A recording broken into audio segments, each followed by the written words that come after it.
Bienvenue sur Mediapart et pour cette nouvelle émission en direct de Mediapart. C'est notre rendez-vous mensuel, il est accessible gratuitement, il est en direct et il est diffusé sur notre site, sur YouTube et sur Facebook. Vous pouvez jusqu'à ce soir, minuit, bénéficier d'une offre exceptionnelle d'abonnement pour soutenir un journal qui est 100% sans publicité, 100% indépendant. Une offre d'abonnement qui est de 20 € pour 6 mois. En vous abonnant, vous avez accès à tous les contenus de Mediapart, à bientôt 10 ans d'archives. Et puis, vous avez aussi automatiquement accès à un blog si vous souhaitez participer, contribuer, écrire, témoigner, alerter. Bref, cette offre spéciale jusqu'à minuit, 20 €, 6 mois. Alors, on se retrouvera tout à l'heure pour une soirée spéciale à partir de 20h30 consacrée à la violence faite aux femmes et à l'immense mouvement de société qui est en train de se produire dans le monde entier.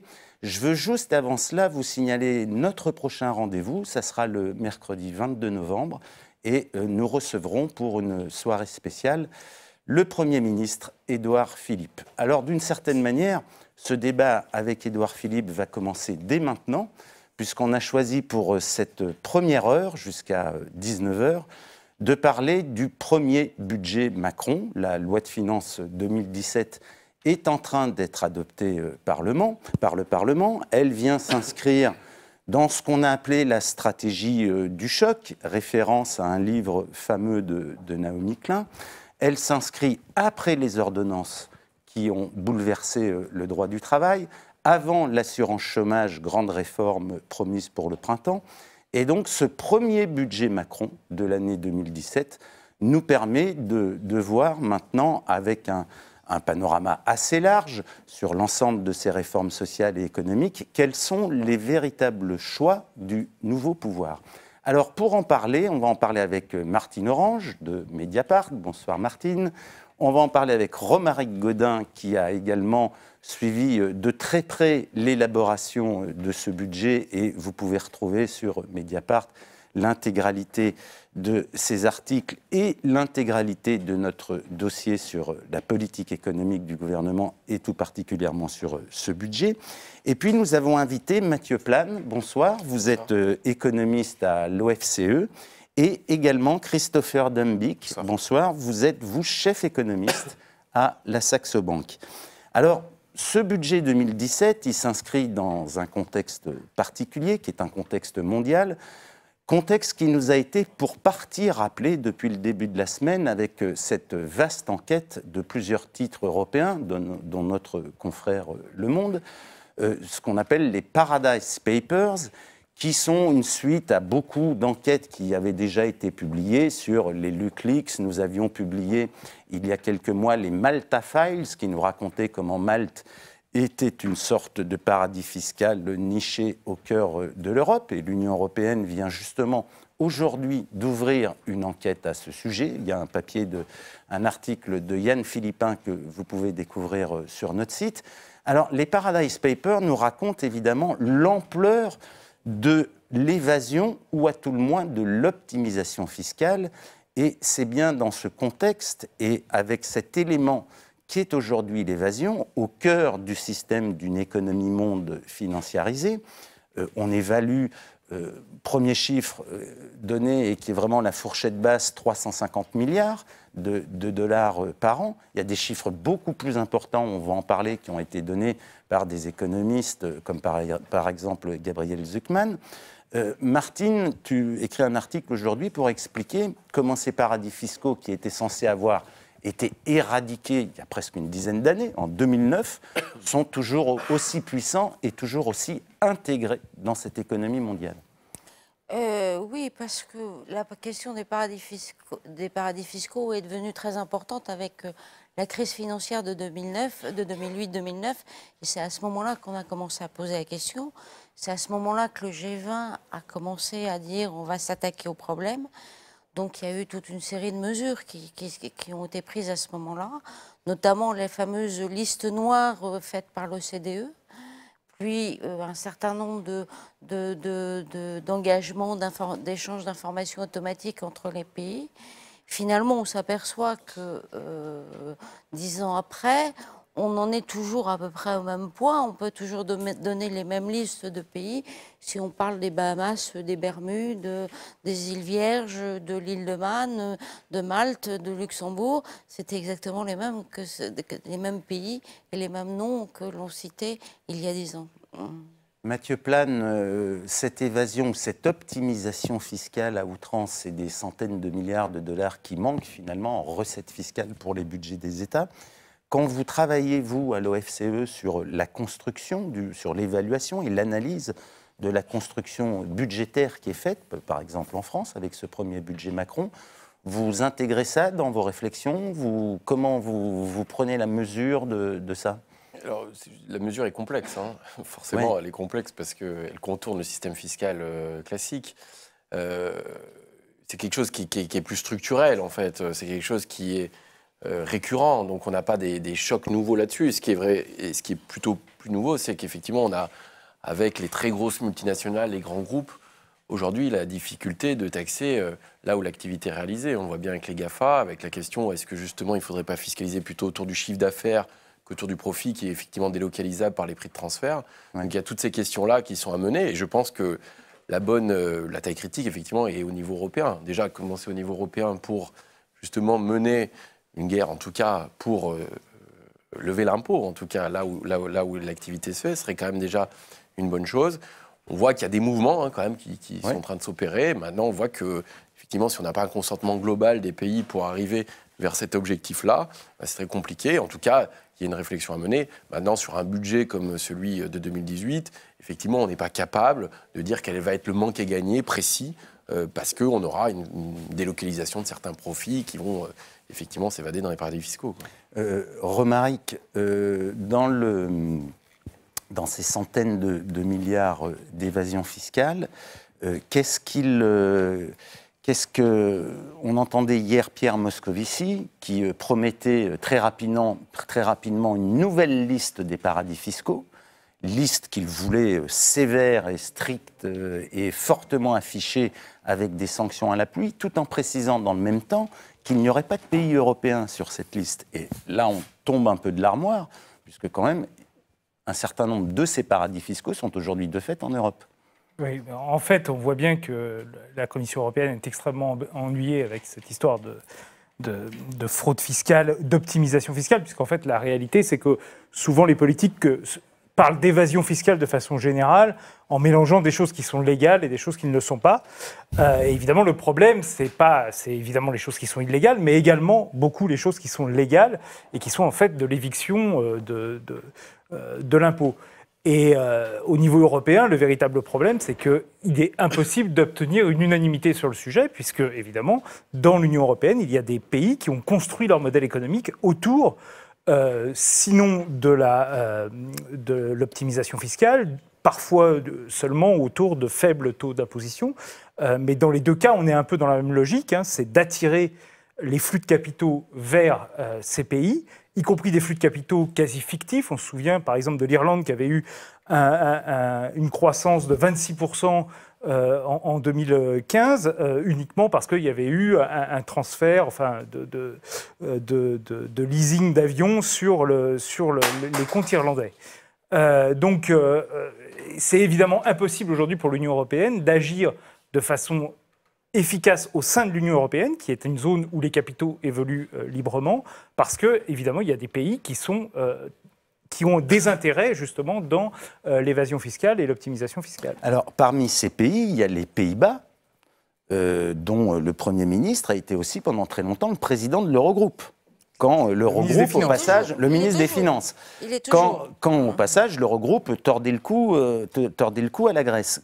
Comment et pourquoi est-il impossible de construire un rapport de force politique au sein des institutions européennes qui permettrait de dire, pas seulement à des petits confettis type Malte, mais à des pays importants comme l'Irlande ou les Pays-Bas, on va vers une harmonisation des fiscalités?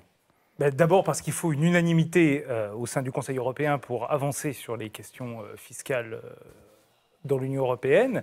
Et donc, qui dit unanimité dit forcément un consensus avec les pays qui ont ces intérêts.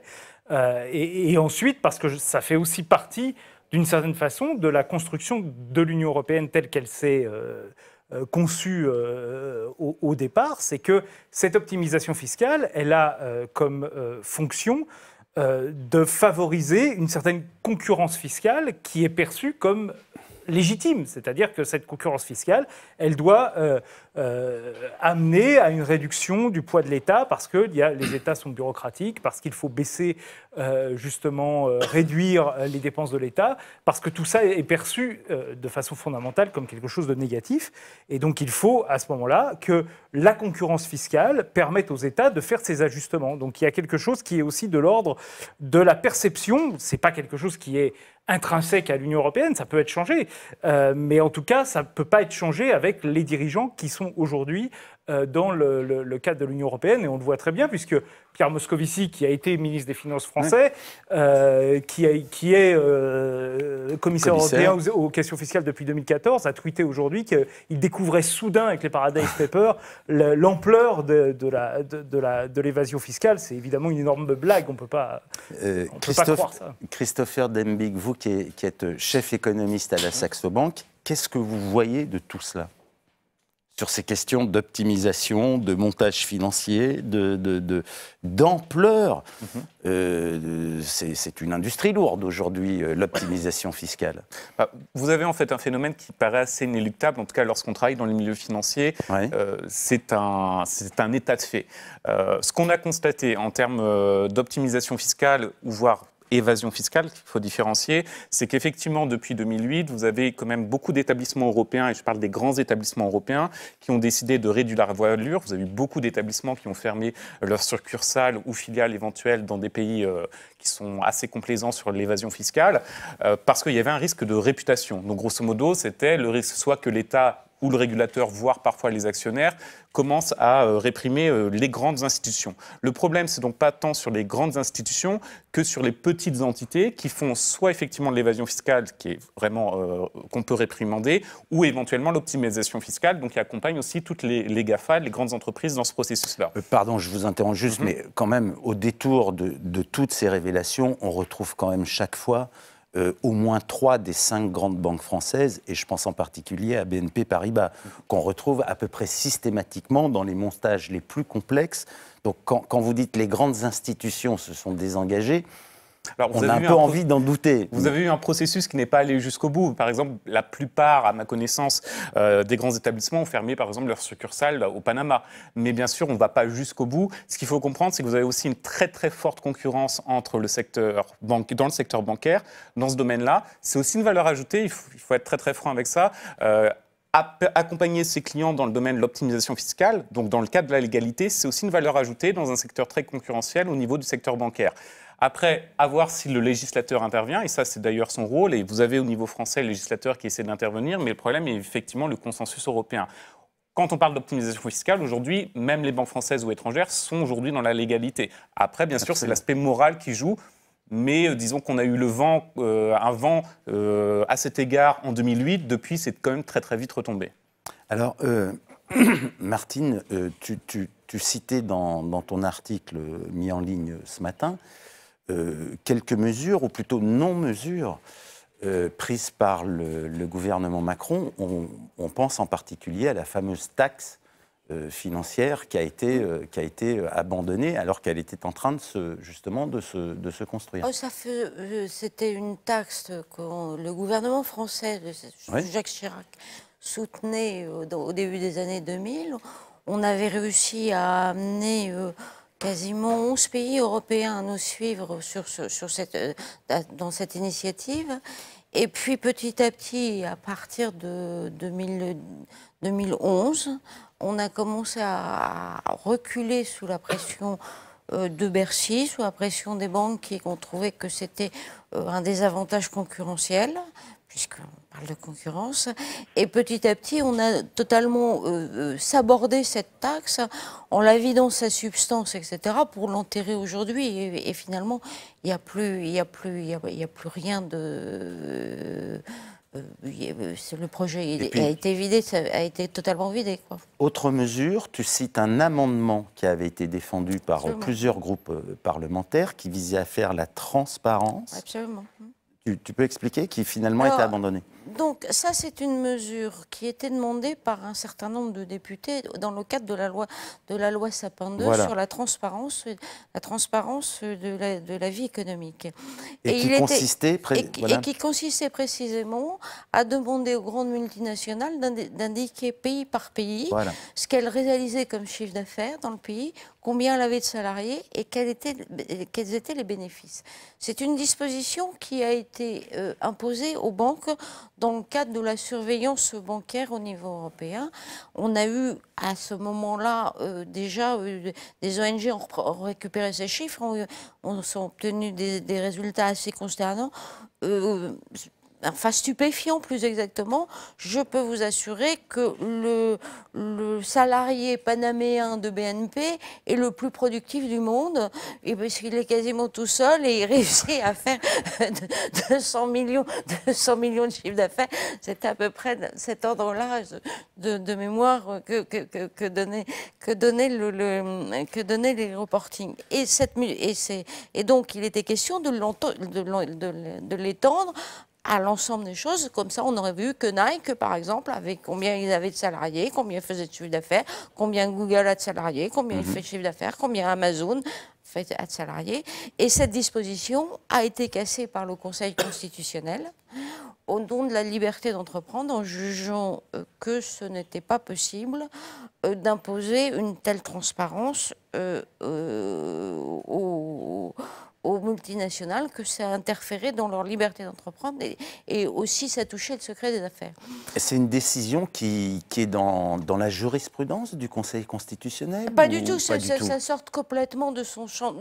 Enfin, c'est-à-dire que ça fait un certain temps que le Conseil constitutionnel sort un peu de son cadre, puisqu'il a commencé à nous expliquer que le niveau d'imposition au-delà de 50%, c'était confiscatoire. Je rappelle que dans les années 60-70, le taux d'imposition aux États-Unis était de 90% pour les sociétés, et on n'a pas compris que les États-Unis étaient en pays communiste, et il ne cesse d'intervenir de plus en plus dans des champs qui normalement ne relèvent pas de sa compétence directe telle qu'est construit le Conseil constitutionnel dans la Constitution existante. Parce que ce qu'on apprend quand même depuis 10 ans, c'est que c'est justement cette transparence qui permet de faire bouger les choses dans ces différents milieux financiers sur ces questions fiscales.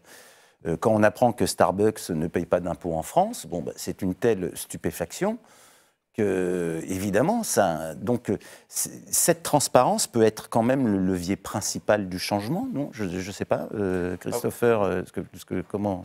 Vous avez effectivement la société civile qui fait pression, et notamment les médias, il faut bien le souligner, ont un pouvoir à cet égard. Plus, il faut souligner le rôle qui est, et j'oserais dire même très bénéfique, du régulateur, en tout cas des principaux régulateurs européens. Tous ne le sont pas. On prendra par exemple le cas d'école de Chypre. Le régulateur chypriote, on le sait très bien, est très loin des standards, par exemple, de notre régulateur français. L'avantage, c'est que le régulateur français, depuis la crise, a exercer une pression importante sur les établissements financiers pour avoir un processus de due diligence. Concrètement, ça veut dire lorsque vous avez un compte dans telle banque, il faut vérifier l'origine des fonds, etc.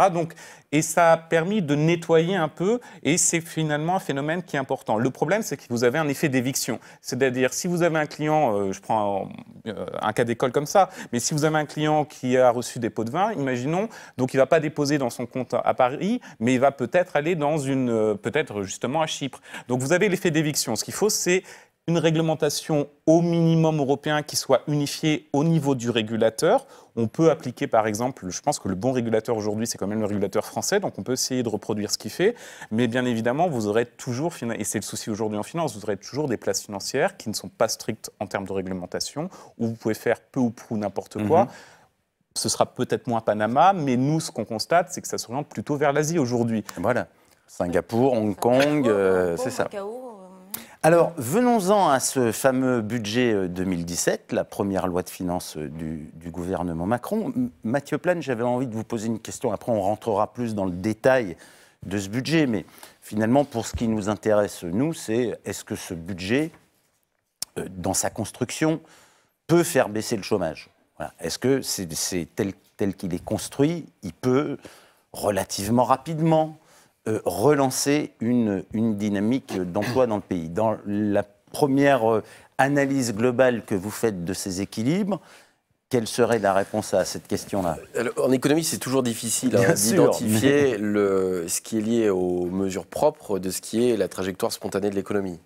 Il se trouve que l'économie française et européenne est sur une trajectoire de reprise et qu'Emmanuel Macron va profiter de ce schéma de reprise.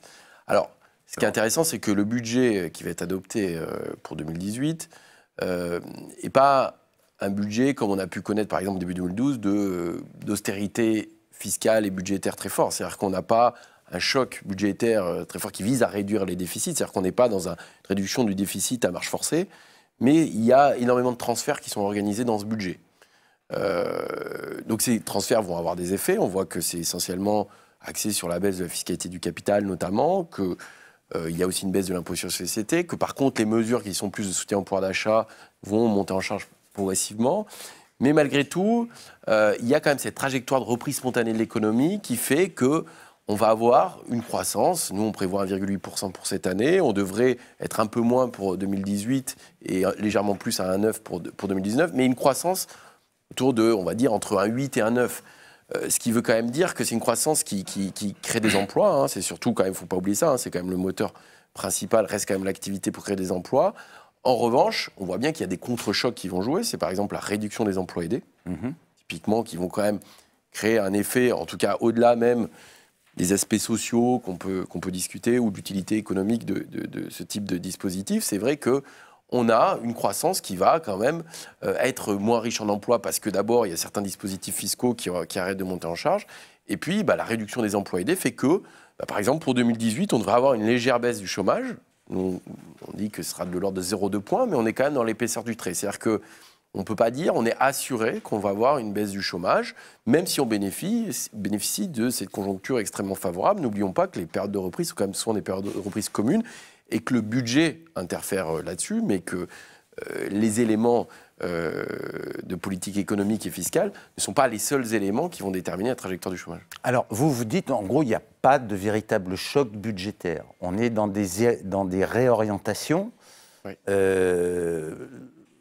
C'est pas ce que j'ai lu en lisant les articles de Romaric Godin, qui nous expliquait qu'on était dans un choc fiscal, on va y revenir, mais aussi dans la redistribution des crédits de l'État, d'abord dans la baisse de la dépense publique. Romaric. Il y a une baisse de la dépense publique qui est revendiquée par le gouvernement. Alors, ce n'est pas une baisse nominale, c'est-à-dire qu'on n'a pas une baisse de la dépense publique, c'est toujours une baisse par rapport à la tendance naturelle de la dépense publique, mais ça, c'est une contraction en réalité de la dépense publique. Donc, la baisse qui est proposée par le gouvernement dans le budget 2018, elle est quand même assez importante quand on la compare alors, pour être très simple, la hausse de la dépense publique est très faible par rapport à ce qui a été, par rapport à la tendance d'abord et à ce qui a été fait précédemment.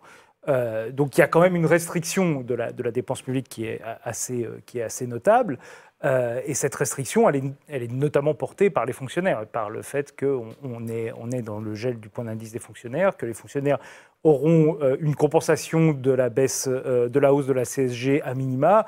Voilà, c'est un des éléments. L'autre élément, c'est évidemment la politique du logement qui est visée par le gouvernement, avec des compensations qui ne sont pas encore très claires ni très définies. Et puis la baisse des emplois aidés et toute la politique de soutien à l'emploi qui est là clairement visée également par le gouvernement. Mais quand on regarde ensuite l'évolution de chaque budget, de chaque mission de l'État en termes réels, donc en le rapportant à l'inflation, parce que c'est là la vraie mesure qu'on doit prendre, et pas seulement une mesure nominale, on se rend compte qu'en réalité, on a beaucoup de baisses, même si certains budgets sont sauvegardés, notamment l'éducation nationale, la défense, etc.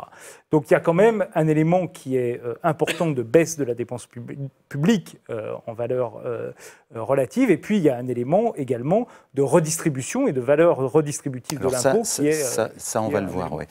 Christopher Dembick, choc budgétaire ou pas? Non, je n'irai pas dans ce sens-là. Nous, Ce qu'on voit, c'est que vous avez un choix qui est très très clairement fait, qui est effectivement de miser sur le capital. Donc c'est un choix, il y a un parti pris, avec, il est encore très difficile de savoir les conséquences exactes que ça aura, notamment par exemple sur la transformation de l'ISF. Ce choix-là, en tout cas, le point de vue qu'on a, et c'est assez marqué du point de vue des investisseurs étrangers, notamment avec ceux avec lesquels j'échange en Europe, et c'est une bonne nouvelle.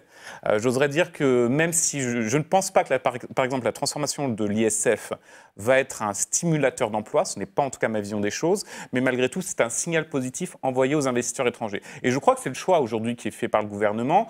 Vous avez certainement entendu ces rumeurs. On est dans un symbole. Il y a un symbole qui est abattu, l'ISF est supprimé, enfin, en tous les cas, remodelé en profondeur, ça devient un impôt immobilier. Et finalement, Macron fait ce que la droite n'était pas parvenue à faire depuis 30 ans. Donc c'est ça la force du symbole par rapport à des investisseurs étrangers ? Disons que ce qui est assez frappant, parce qu'il y a une divergence avec la France, lorsque vous discutez avec des investisseurs étrangers européens, disons qu'il y a un a priori extrêmement positif à l'égard d'Emmanuel Macron, qui n'a pas changé, qui reste fluctuant depuis l'élection présidentielle. Alors qu'effectivement, en France, vous parlez à un investisseur, il y aura des points de vue beaucoup plus différents. Donc il y a cet a priori qui est très positif, à savoir si ça va perdurer. Je pense quand même que malgré tout, la politique du gouvernement profite du contexte européen. Il faut le reconnaître, c'est indéniable. Les bons chiffres qu'on a en termes de production industrielle, anticipation d'investissement, etc., tout ça, c'est plutôt lié au contexte européen, Banque centrale européenne et aussi aux précédentes mesures du gouvernement. Donc, il capitalise sur ça. Et le choix est fait de faire une politique de droite, si on doit l'étiqueter. Et c'est sûrement la rumeur que vous avez entendue lorsque vous allez à l'Assemblée. Ensuite, avant l'élection, sera de faire une politique de gauche. Donc, redistribution en faveur d'une grande partie de la population. À voir, moi, la crainte que j'ai, c'est qu'aujourd'hui, le tempo en termes de cycle économique n'est quand même pas favorable à Emmanuel Macron, donc je ne suis pas certain qu'ils soient en mesure de faire cette fameuse phase de redistribution. C'était ce que nous avait expliqué François Hollande. Hein. La première partie de son quinquennat, la restauration de la compétitivité, et puis la deuxième partie, le moment de la distribution des cadeaux. C'était, on ouvrait les robinets et puis évidemment, mais sur 5 ans, c'est incertain. On n'a rien vu de ça pendant le quinquennat. Mathieu Plane, la suppression de l'ISF, on est dans une communication politique très forte ou on est dans un vrai levier économique ? Alors, moi, je trouve que c'est un pari risqué. Hein. D'ailleurs, on parlait là en introduction de la concurrence importante sur la fiscalité du capital. Il s'inscrit totalement là-dessus. Hein. C'est-à-dire qu'on voit bien, d'ailleurs, une des problématiques dans la zone euro, c'est que justement, on a une fiscalité du capital qui est parmi les plus basses si on regarde les autres zones du monde. Hein. C'est-à-dire qu'aujourd'hui, clairement, on a une concurrence qui est très forte là-dessus. La fiscalité du capital sur les ménages est relativement élevée en France, donc il converge vers la moyenne. Maintenant, dire que c'est ça qui va permettre de relancer l'investissement et mieux financer l'économie, je trouve que c'est un pari risqué dans le sens où, d'abord, premièrement, aujourd'hui, on a une situation économique où les conditions financières sont plutôt favorables. D'ailleurs, je regardais l'épargne des entreprises n'a jamais été aussi élevée quasiment depuis la Seconde Guerre mondiale. C'est-à-dire qu'il y a effectivement des réserves de cash et qui sont assez importantes dans les entreprises et qui ne sont pas utilisées. Donc, on voit bien que s'il y a des problèmes de financement, c'est sur des segments très particuliers. Or, aujourd'hui, supprimer l'ISF, d'abord, n'assure pas qu'on aura forcément de l'investissement en France, hein, parce que, d'abord, ça ne vous oblige pas à investir en France, premièrement. Et puis, deuxièmement, ça ne veut pas dire que cet investissement va aller financer les bons tuyaux. Bien sûr. Alors, donc, on entend des Le Maire nous dire, comme ça, en gros, les riches vont revenir en France. Oui, mais même si les riches viennent en France, ils peuvent partir ailleurs et investir en France. Donc la question aujourd'hui, c'est est-ce qu'on a des investissements en France ? Je pense que le levier par l'impôt sur les sociétés est plus performant parce qu'il bénéficie aussi aux PME et à tout un tissu productif. Et puis surtout, je trouve que l'argument de dire on va améliorer le financement de l'économie, en fait, améliorer le financement de l'économie, ça s'organise. C'est pas juste supprimer l'ISF. Je pense que l'argument de dire on converge vers la moyenne européenne peut être un argument.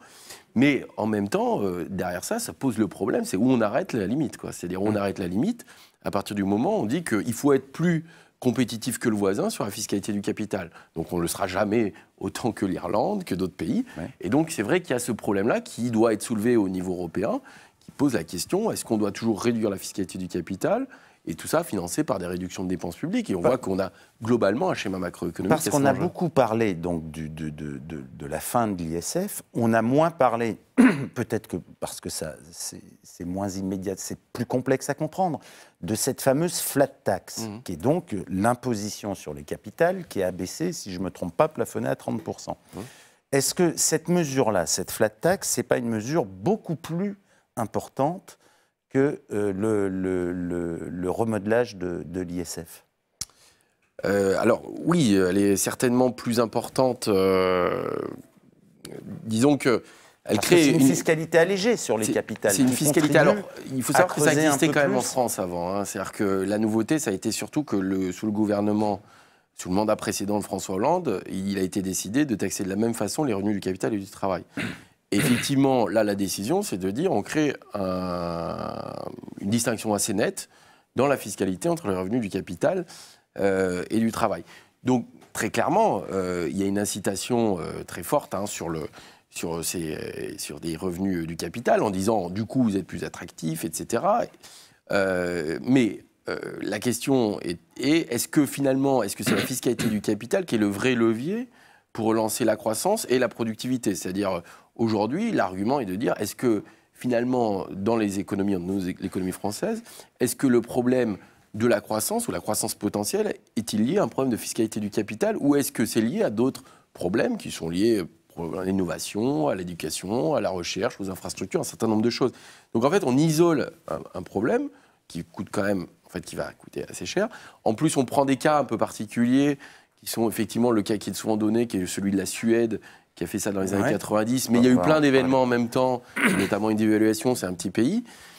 Donc du coup, une fois de plus, c'est un pari d'alignement sur ce qui se fait ailleurs. Est-ce que ce n'est pas la première fois en France où l'écart entre la taxation du capital et la taxation du travail est le plus grand? Je vous pose la question. Alors historiquement, je vous avoue que je ne saurais pas. Nous, dans l'industrie financière, je ne vais pas vous mentir, la flat tax, on appelle vous ça... appréciez, c'est normal. Tout à fait. Bien sûr. C'est plutôt une très bonne nouvelle et nos clients apprécient. J'imagine. Mais je vais être très franc avec vous, le problème aujourd'hui, c'est effectivement la flat tax, on a pris l'exemple suédois, c'est que ça, effectivement, concrètement, ça a alimenté l'innovation. Le problème en France, il y a un problème indéniable d'innovation, il y a un problème de fonds propres des PME. Donc la question, c'est est-ce que avec cette flat tax, ça va vraiment alimenter ces canaux-là? Le problème, c'est qu'il n'y a pas d'incitation particulière pour ça et vers ça, ou est-ce qu'on va alimenter finalement les marchés financiers, les fonds propres des grandes entreprises du CAC 40 et des autres indices boursiers? J'aurais tendance à croire que ça va être plutôt, en tout cas dans un premier temps, vers cet aspect-là. Donc je suis très franc avec vous, et c'est pour ça qu'on est d'ailleurs assez content dans le secteur bancaire. Romaric, tu as publié un article qui rebondissait sur une tribune de l'économiste Gabriel Zucman, publiée dans Le Monde, sur comment la flat tax pouvait être une sorte de mèche lente mise dans sous les finances publiques, parce qu'elle favoriserait justement un transfert. Oui. Ça concerne principalement évidemment les taux marginaux d'imposition, donc du travail et du capital. Et c'est vrai qu'il y a une partie des personnes qui peuvent, pour éviter d'aller vers des taux marginaux des revenus du travail très importants, préférer aller se mettre sous cette flat tax, qui est une forme de bouclier fiscal, qui est une protection. Donc très concrètement, ça veut dire que plutôt que de percevoir des salaires, ils vont percevoir des dividendes. Percevoir une partie de leurs revenus en salaire, c'est-à-dire la partie la plus élevée, celle qui va être taxée le plus fortement, et ils vont les transférer comme revenus, comme dividendes, comme revenus du capital, et donc être limité à 30%. Et ça, évidemment, c'est un transfert qui a été identifié dans les pays nordiques après les années 90, puisqu'en fait la flat tax suédoise, on parle de la flat tax suédoise parce que les Suédois sont très prospères, mais il y a une flat tax en Norvège, il y a eu une flat tax en Finlande. La Finlande a connu une crise plus importante que la France au cours des années, de la deuxième partie des années 2000, malgré la flat tax. Donc c'est pas la recette miracle.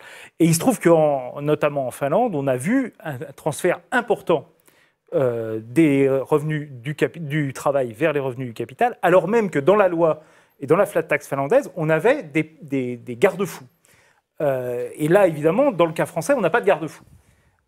Donc on peut s'imaginer qu'avec une différence de taxation, donc le calcul de Gabriel Zucman considère qu'il y a une différence qui peut aller jusqu'à 15 points entre le travail et le capital sur les taux marginaux, on peut imaginer qu'en effet, il y ait progressivement, parce que tout ça est assez lent, une bascule qui se passe. Cette bascule, elle a été vue également en Norvège, et en Norvège, on est revenu sur la flat tax, puisqu'au niveau des taux marginaux, on a équilibré les taux marginaux entre le travail et le capital, justement pour éviter ce transfert. Et évidemment, ensuite, alors le coût sera important pour les finances publiques, puisque évidemment, il y a une perte de recettes fiscales. Et donc, Gabriel Zucman l'évalue entre 5 et 20 milliards, avec une moyenne à 10. Bon, ce sont des évaluations qui valent ce qu'elles valent, mais en tout cas, c'est quand même un véritable danger à terme sur les finances publiques. Et ce qui est assez intéressant, c'est de voir qu'en réalité, le gouvernement nie totalement ce danger parce qu'il est dans une vision totalement angélique de cette flat tax, en considérant, et c'est la vision qu'a défendue Bruno Le Maire à l'Assemblée pendant la discussion budgétaire, qu'il suffisait d'avoir en effet une baisse du taux d'imposition du capital pour que le capital vienne en France et que l'investissement rebondisse comme par magie. Et comme l'a expliqué Mathieu Plane, évidemment, c'est beaucoup plus complexe puisque la France n'a pas un problème d'investissement en soi, elle a un problème d'investissement sur certains secteurs et elle a un problème de montée en gamme, donc d'évolution de l'investissement, notamment sur la recherche, le développement, la formation, etc. Mathieu Plane, vous avez évalué à l'OFCE les risques potentiels d'un tel transfert ? Nous, on a évalué. Alors, la difficulté, c'est-à-dire qu'on est capable d'évaluer à peu près le coût budgétaire, mais à comportement inchangé. Ouais. Ce qui est compliqué, c'est de savoir en quoi ça va modifier les comportements et en quoi il peut y avoir des nouveaux arbitrages. C'est vrai que c'est intéressant, d'ailleurs, le travail de Zucman là-dessus. Je pense que les montants qu'il trouve sont quand même très, très importants parce que, effectivement, en France, les personnes qui sont en fait salariés, dirigeants salariés dans des entreprises qui sont dans les taux marginaux, en fait, sont assez faibles, finalement. Donc, c'est vrai que pour ces personnes-là, il y aura un intérêt à se verser des dividendes. Il y aura un intérêt à se verser des dividendes, mais je ne crois pas que ça concernera autant de monde que ce que peut penser, en tout cas, Gabriel Zucman, quand on regarde le nombre de ménages qui sont sur les derniers taux marginaux.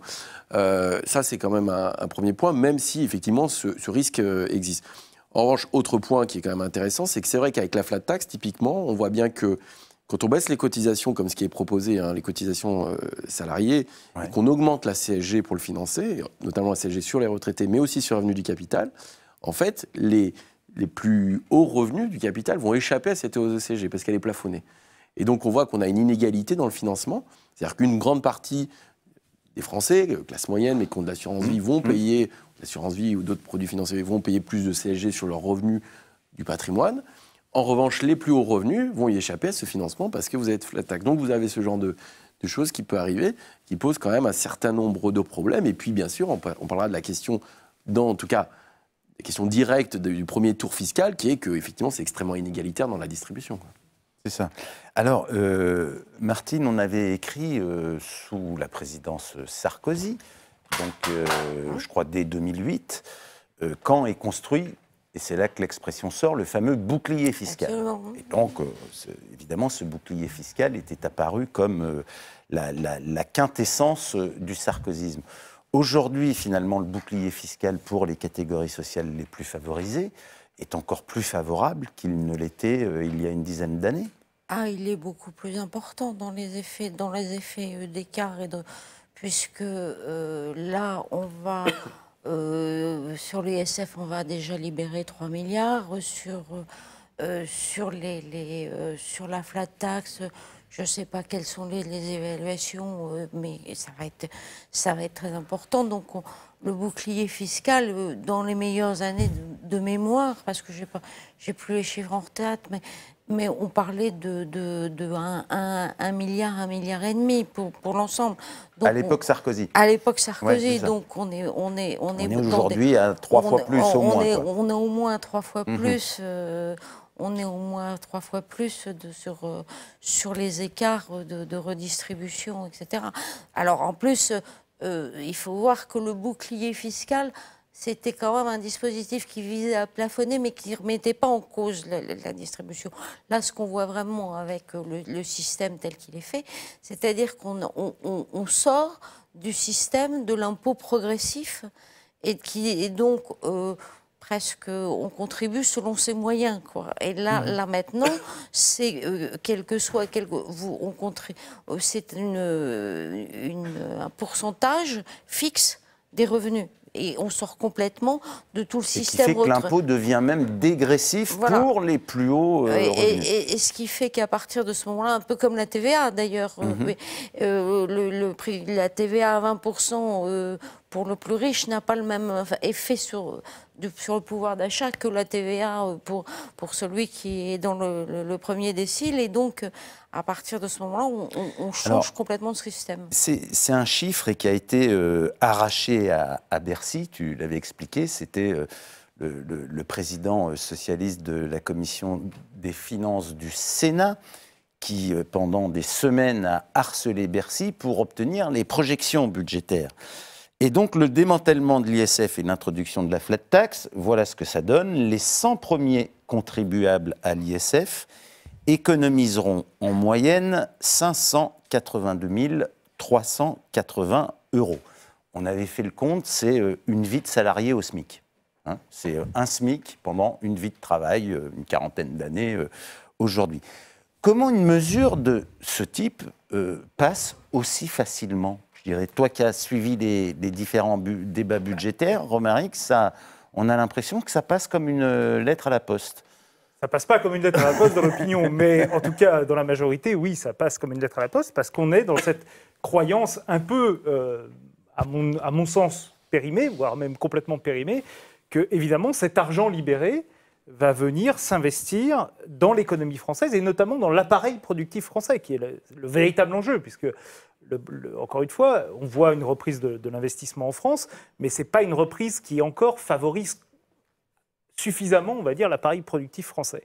Or, le problème, c'est que, évidemment, on est dans un monde où, lorsque l'on libère de l'argent pour les plus riches, eh bien, cet argent-là, il part en partie, on vient d'en parler, dans les paradis fiscaux, il part en partie sur les marchés financiers, il part dans de la consommation de luxe et assez peu, en réalité, dans l'investissement productif.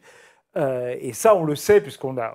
Aujourd'hui, on est beaucoup revenu, y compris le FMI, sur cette fameuse théorie du ruissellement, qui en réalité est celle qu'applique le gouvernement, même s'il s'en défend, puisqu'il libère du pouvoir d'achat et des moyens aux plus fortunés, en espérant que ça va... Alors, la théorie du ruissellement, c'est que ça va aller vers la consommation.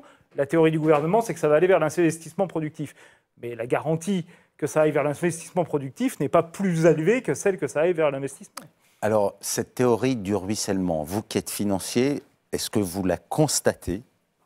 Mise en pratique, vous voulez dire ? Est-ce que vous la constatez depuis votre poste C'est ça, voilà, tout dépend depuis votre poste d'observation, est-ce que vous constatez que le ruissellement, parti des très riches, les Bernard Arnault, dont on vient de découvrir le détail des avoirs dans divers paradis fiscaux, etc., non, ni celle du premier de cordée d'ailleurs. Premier de cordée, pas plus. Non. Le souci aujourd'hui, il faut être très direct, c'est que c'est un parti pris. Vous n'avez pas de vérification économique que ça puisse effectivement, qu'il y aura ce ruissellement vers le reste de la population. Le gros problème, je pense, et le gouvernement va vite s'en rendre compte, c'est que l'image aujourd'hui, et c'est un biais très parisien, je pense, c'est de dire on avantage la French Tech. Vous avez l'image du fameux entrepreneur, grosso modo, c'est Xavier Niel, effectivement, qui investit dans plein de startups, etc. La Startup Nation. Voilà. Ouais. Mais si on regarde 2 points, les créations d'emplois aujourd'hui, elles se font essentiellement dans le secteur des services peu qualifiés. Donc on est très loin de cette fameuse French Tech, Startup Nation. Deuxième point, c'est que je pense qu'en termes de proportion, je n'ai pas lu d'études, mais c'est un ressenti, en tout cas, notamment avec les clients avec lesquels je suis en contact. Finalement, l'image de l'entrepreneur qui va investir dans plein de startups, il y en a assez peu. La plupart, ils vont gérer leur patrimoine. Ça veut dire quoi ? Ça veut dire on va le mettre dans l'immobilier et on va le mettre sur les marchés financiers, sur des bonnes valeurs de père de famille, hein, typiquement Total. Donc, il y a assez peu d'effets ensuite sur l'appareil productif. Et je crois que le gouvernement va rapidement s'en rendre compte. Il n'y aura pas ces effets-là qui vont se matérialiser. Mais vous dites c'est un choix. On n'a pas la vérification aujourd'hui, c'est un choix. Mais finalement, c'est le choix qui a été fait depuis 10 ans à peu près partout en Europe, ce type de politique, et dont on voit le résultat. Donc on a quand même eu une expérimentation pratique de ces politiques. Après, le problème, c'est que dans certains pays européens, vous avez aussi beaucoup plus d'airbags. Saxo Bank, par exemple, est une banque danoise. Donc souvent, en France, on va parler du modèle danois ou du modèle nordique. Force est de constater, le modèle danois notamment, il marche sur 2 jambes. La première jambe, c'est bien sûr beaucoup de flexibilité. Bon, vous avez quand même une taxation du capital qui est élevée, mais malgré tout, vous avez effectivement cette volonté de réduire et de favoriser au maximum l'investissement dans les entreprises. Et de l'autre côté, pour ceux finalement qui ne vont pas bénéficier d'une fiscalité intéressante ou de moyens d'échapper à une fiscalité forte, vous avez une formation en continu qui fait que la flexibilité, c'est-à-dire pas de vrai CDI comme on l'entend en France, et ben demain, vous n'allez pas être 1 an au chômage parce que vous trouverez un emploi. En France, culturellement et en pratique, on est très loin de cet aspect-là. Donc, on va voir ce qui va être dévoilé sur la formation professionnelle. Et au ministère du Travail, vous avez des personnes très qualifiées qui travaillent sur ça. Mais force est de constater que je reste extrêmement dubitatif sur la capacité soit d'essayer de mettre en place une forme de modèle danois et surtout d'avoir cette sécurité pour ceux qui, dans tous les cas, ne bénéficieront pas des mesures qui sont faites aujourd'hui pour une partie de la population qui est très aisée, qui gagne en moyenne quand même plus de 10 000 euros de revenus par mois. Mathieu Plane, vous êtes à peu près d'accord oui, alors, avec cette idée-là alors d'abord, effectivement, la théorie du ruissellement, je crois que plus personne n'y croit. C'est clairement. Si le FMI a même démontré... C'est le slogan principal de ce budget, permettez, mais je pense que le ruissellement peut fonctionner dans un pays qui a un vrai problème d'attractivité des capitaux, qui a un déficit d'épargne, qui a besoin de faire beaucoup d'investissements. Là, aujourd'hui, on a plutôt un excédent d'épargne, un déficit d'investissement. Donc d'abord, on n'est pas dans cette logique-là. Le FMI l'a très bien montré, que redistribuer, en fait, si vous voulez, des gains fiscaux au plus haut niveau de vie, au plus haut revenu, n'est pas bénéfique à la croissance, bien au contraire. Donc il y a la question des inégalités qui se pose. En revanche, c'est vrai que ça, c'est plutôt une vision macroéconomique globale. En revanche, et ça c'est vrai, c'est qu'une fois de plus, au niveau européen et dans la zone euro, on est dans une zone de concurrence fiscale extrêmement forte. On l'a vu avec la compétitivité. En gros, on a fait, avec le CXCE et le pacte de responsabilité, que s'aligner finalement sur nos concurrents directs. Et là, aujourd'hui, on le fait sur la fiscalité du capital. Donc, ce que je veux dire, c'est que tant qu'à un moment donné, on ne va pas mettre des seuils minimums de fiscalité sur les capitaux les plus mobiles, que ce soit sur le capital possédé par la personne ou sur l'impôt sur les entreprises, on va continuer dans cette logique-là. Parce que si vous n'alignez pas sur les autres, au bout d'un moment, effectivement, vous êtes en difficulté. Et donc, vous avez quand même une course au moins 10 ans qui est assez dangereuse. Individuellement, on est amené à prendre ce type de mesures. Ce qui est un peu particulier dans les choix d'Emmanuel Macron, c'est qu'effectivement, il le fait. L'intégralité de la mesure est prise dès le 1er janvier 2018, alors que les autres mesures qui sont plus, on va dire, des mesures de soutien au pouvoir d'achat ou des mesures un peu plus sociales, ou même avec la formation, etc., sont des mesures qui seront progressivement, vont monter sur tout le quinquennat. Donc il y a un choc. Je ne parlais pas de choc au début budgétaire parce qu'on n'était pas dans la consolidation budgétaire. Par contre, il y a un choc fiscal sur le capital. Donc, ce que je comprends de ce que vous nous dites, ce que vous expliquez tous les deux, c'est qu'on est bel et bien dans un budget d'inégalité et assumé comme tel, en attendant des jours meilleurs, en attendant une possible sécurité, en attendant de possibles redistributions. Bref, en attendant ce que Hollande nous promettait lorsqu'il reçoit le rapport Gallois. Oui, alors... Non. Et surtout, je pense que alors, je ne reprendrai pas vos termes, mais, disons qu'il y a un parti pris, un choix fait en faveur d'une partie de la population.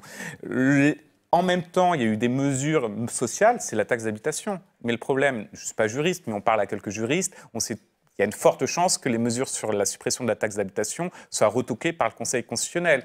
Donc, si vous n'avez pas en plus cette mesure qui va être réellement mise en place et qui pénalise en plus les collectivités, il faut bien le souligner, vous êtes sur un budget, effectivement, qui vise, peut-être parce qu'il y a une part d'idéologie, une catégorie spécifique de la population française. Peut-être que ça fonctionnera, je suis assez dubitatif sur les mesures qu'on parle de ruissellement ou pas dans tous les cas, mais en tout cas, il y a un parti pris qui est très très clair en faveur d'une partie de la population qui a une capacité en termes de capitaux, de mobilisation de capitaux qui est importante. C'est-à-dire que vous le voyez comme une sorte de budget période Hollande plus, de la même manière qu'on a beaucoup dit que les ordonnances et la réforme du Code du travail était une loi El Khomri plus. Est-ce que ce budget-là, puisque Macron a été secrétaire général adjoint de l'Élysée, conseiller de Hollande, puis ministre de l'économie et des finances, donc il a enfin les mains libres pour...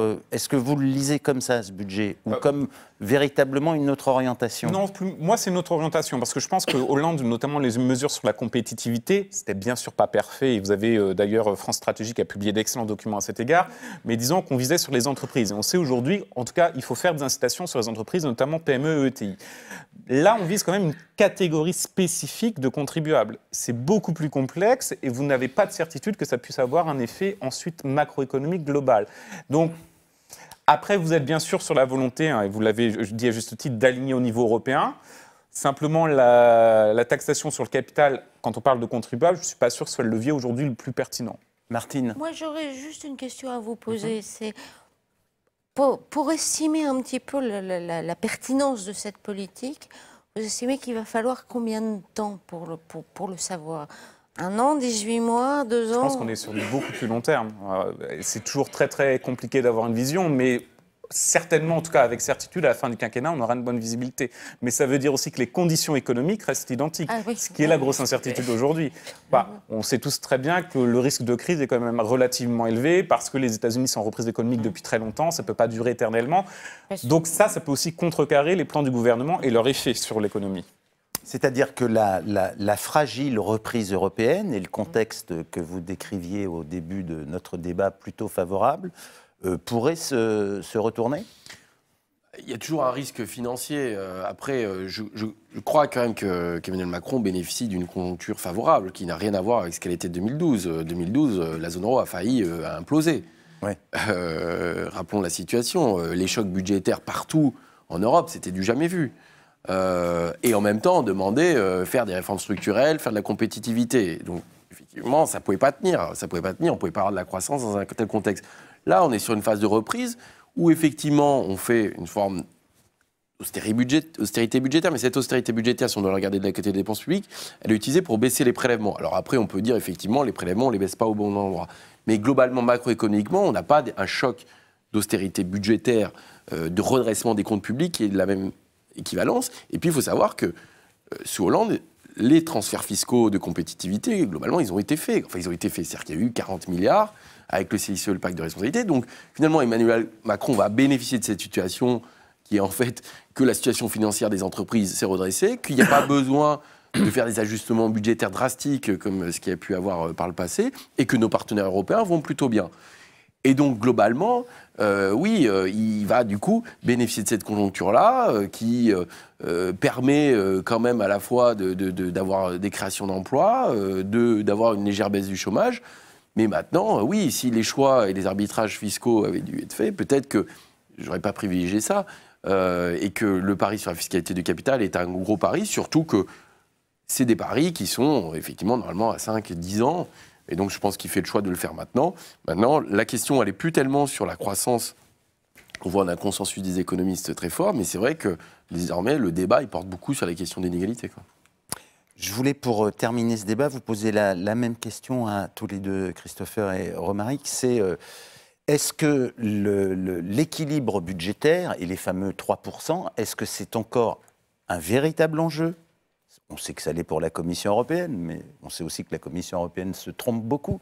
Donc, est-ce que cette question d'équilibre budgétaire, en ce moment, dans cette conjoncture européenne, demeure un enjeu ou pas? Pour vous, par exemple, financier, comment vous regardez ça quand vous observez le budget d'un État? Alors nous, très très très clair, non. Les 3%, non. 3%, ce n'est pas du tout une préoccupation. Ce n'est pas une préoccupation celui des investisseurs étrangers. Et je vais vous...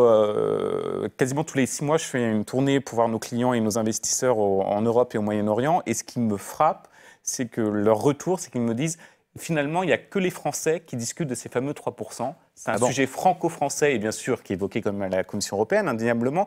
Mais disons que Les 3%, ce n'est pas une problématique quand on est sur une phase de bonne croissance. On voit bien aujourd'hui, la croissance, elle est quand même relativement soutenue, même s'il y a des risques de ralentissement du fait essentiellement de la Chine. Mais en tout cas, au niveau européen, on a une croissance qui est quand même très bonne, y compris en France.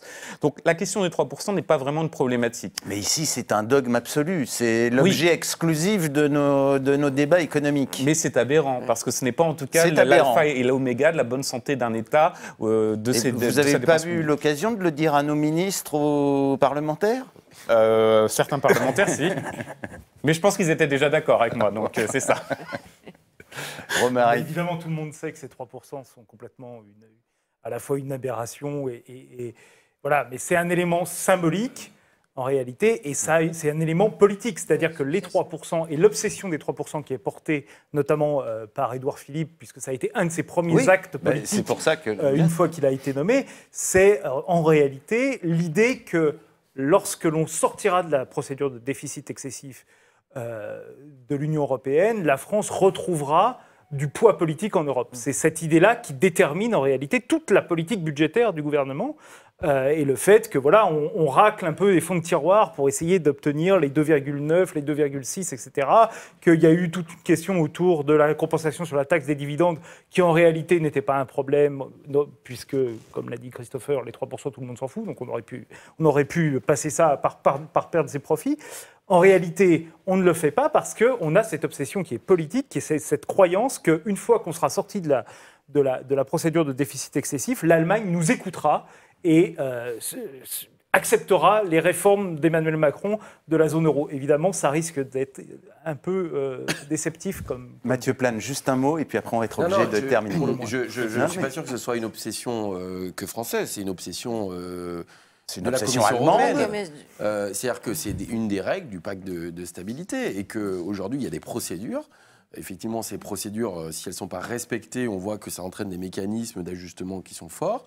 Et on voit bien que le passage, effectivement, dans le volet, qui n'est plus le volet correctif si on sortait de 3%, mais celui du préventif, entraîne aussi normalement des ajustements dits structurels, mais qui pourront être négociés parce que vous faites des réformes, etc. Mais je veux dire, ce n'est pas tellement une obsession française, c'est plutôt la logique globale de ce pacte de stabilité qu'il faudrait revoir parce que globalement, on est 19 pays de la zone euro à être là-dedans avec une monnaie commune, mais avec une règle budgétaire qui n'est absolument pas adaptée pour faire fonctionner une économie comme la zone euro. D'accord, merci beaucoup, merci à tous les quatre. Et puis on fera part de certaines de vos remarques à Édouard Philippe qu'on reçoit le 22 novembre.